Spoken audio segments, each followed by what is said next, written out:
И аз съм Милица Иванова, 45 години.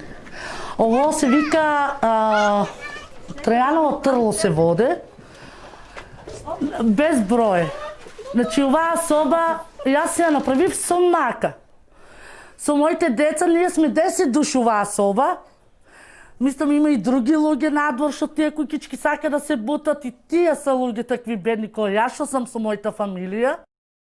Го молиме градоначалника, он татко, он мајка, да ни ги остави на сите луѓе, куќичките, да не ни ги бута. Ние имаме дичиња мали. Кај ќе ги ставам? Еве од што живееме. Гледај, кревета овај на сната спи. Ние таму од блокови направиме кревет да спиеме. Надвор имам друга куќа на сестра на девојчето. И таа куќичка сакат. Еве подоле сакат и таа куќичка да ја бутат. А и тие имат луѓе деца. Зашто да не ги бутат? Молиме го градоначалникот, па повторувам. Ко татко и мајка. Он татко, он мајка. Да ни ги остави куќичките.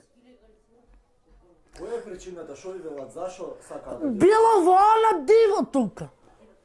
Дива градба било, а ние се нафаќаме и на овај начин. Нека ни каже, нека ни дозволе да си го платиме местото. Ние по Шишина ли ќе одеме, по шо ли ќе одеме, ние сме должни да го платиме. Колку ќе каже, ние ќе си го плаќаме. Само да не ни ги бутнат куќичките. Со корона дома. Јас само си одам на Шишина со маска, со ракавици, бркам по Шишината да ги зрана моите внуци.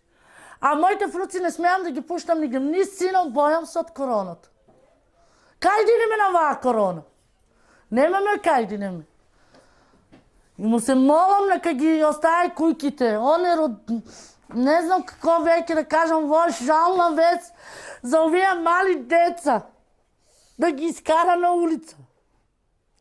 Срамота е. Го молиме. Кај да ги ставам да спијат, он кој ќе ги сруши кујките? Шатор да направиме. Нека каже, ако треба шатор ќе направиме, ама срамота е.